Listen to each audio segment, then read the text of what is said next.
Hello friends, welcome to Expert Guidance video classes. It is India's first institute with portability facility. That is, you have right to collect back your entire fees if you get something better than us.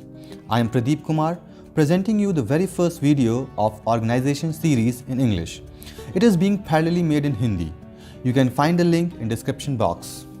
Any aspirant preparing for any government examination must know everything about few national and international organizations, and this series will help you to grasp all the important facts and figures about it. So starting with the very first topic of the day, that is International Monetary Fund. Here is the list of all that we will be covering in this video. First we'll see what is IMF. The next is what are the objectives of IMF, its organization structure, membership, its functioning, and then history, that is when and how it was formed, and at the end we'll see what all reports are published by IMF. So let's begin. What is IMF?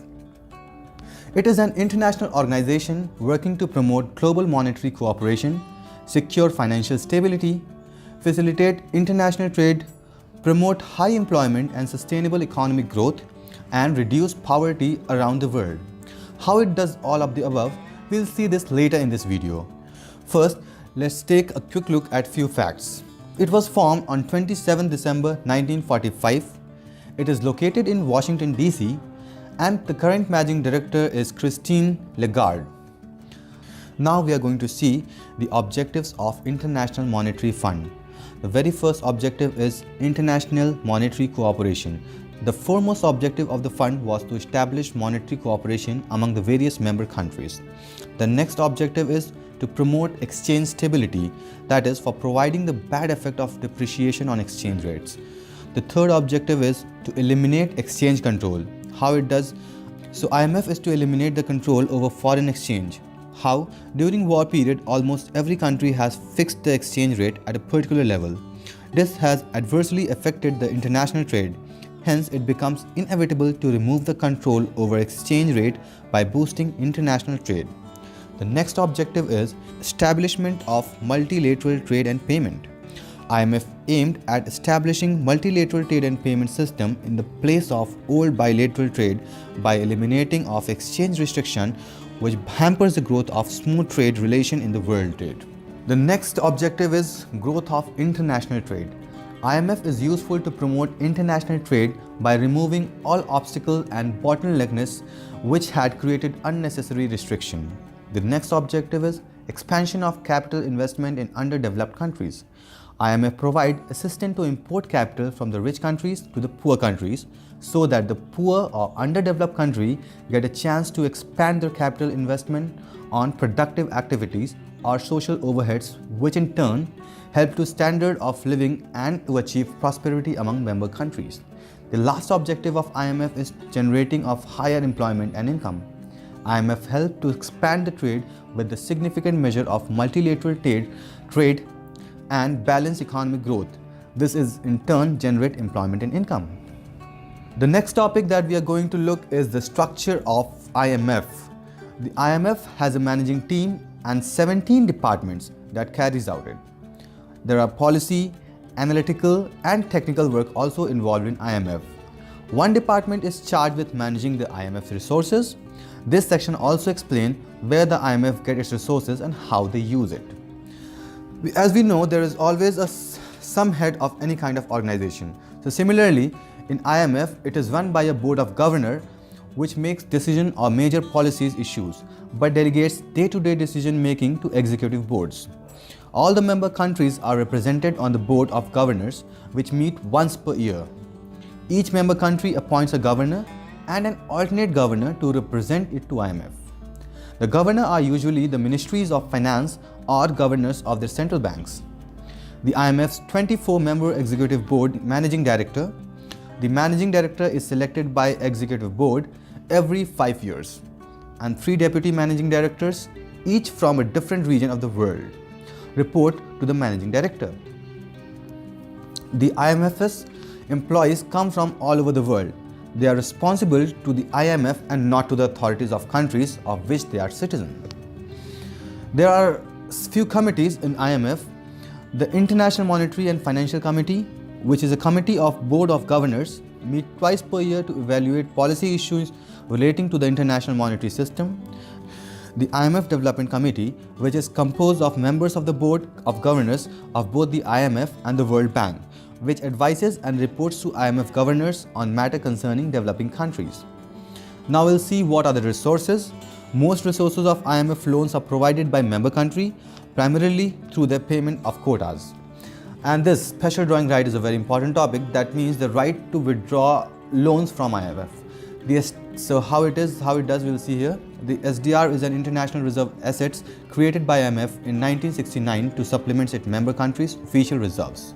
Now, the next topic is membership. That means how many types of memberships are there in IMF. The fund has two types of members as stated below. The first is original members and the second is ordinary members. All those countries whose representative took part in Bretton Woods Conference while generation or creation of IMF and who agreed to be member of fund prior to 31st December 1945 are called the original member of fund, and all those who became its members subsequently are called ordinary member. However, any country can cease to be its member after giving a notice in writing to that effect. IMF can also terminate the membership of such country as does not observe its rule. In 1947, the number of member countries was 40. Presently, there are 180 countries as members. Now we will be discussing function of IMFs. The IMF's fundamental mission is to ensure the stability of international monetary system, and it does this in three ways.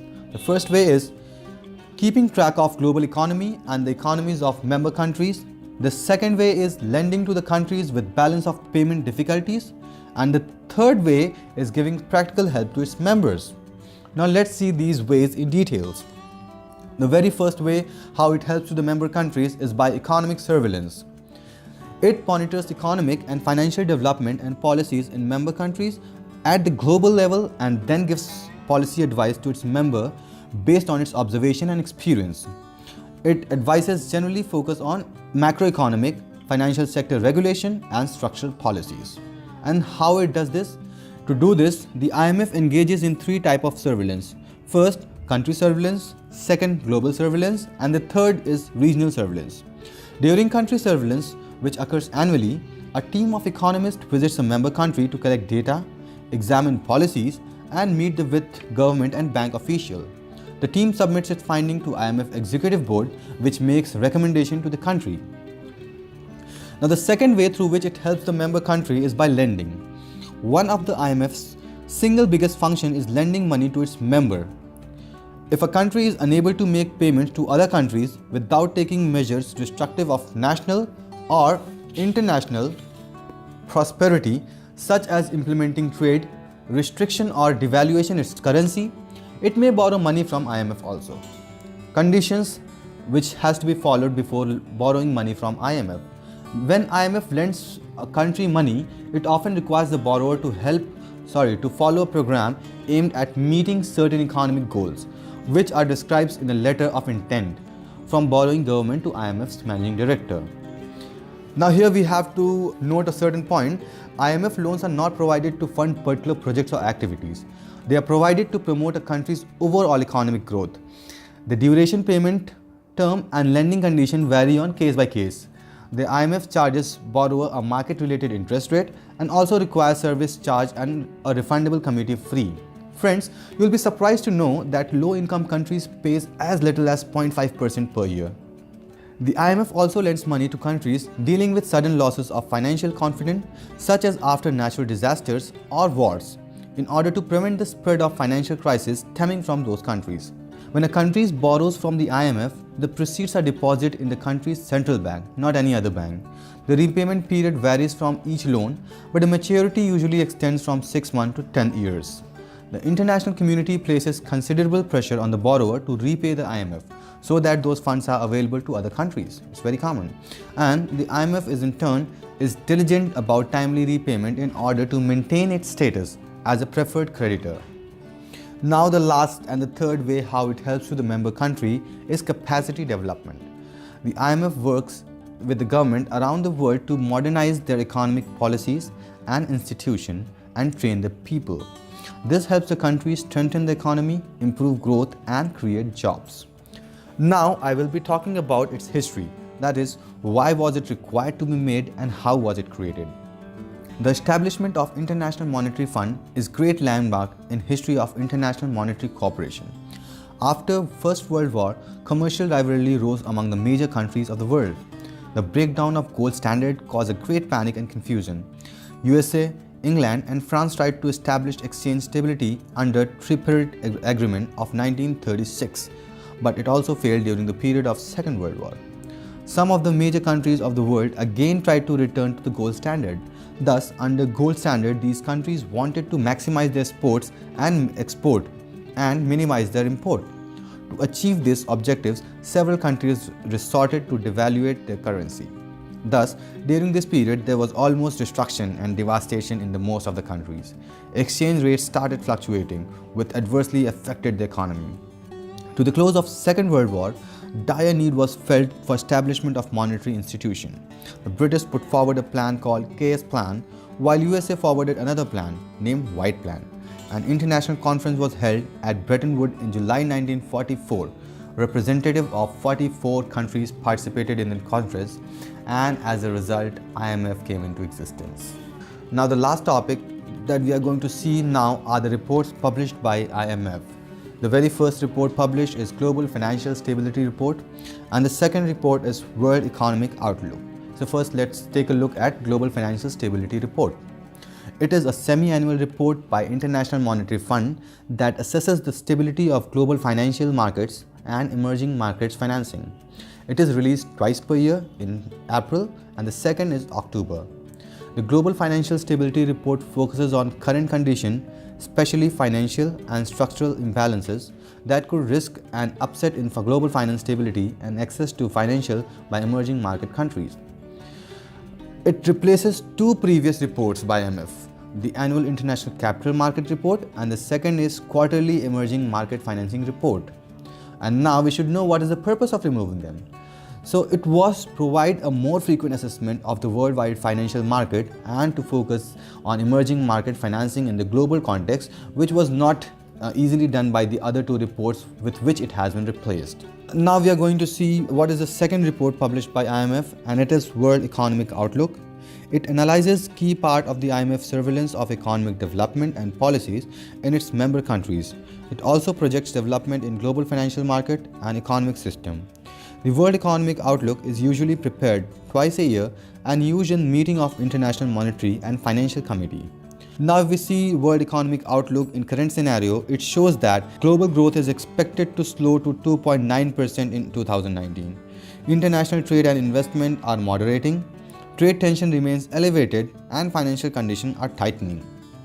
So friends, this was all about the very first organization of this video series, International Monetary Fund. I hope you got the basic point, and if there is any query or question, you can always ask in the comment box.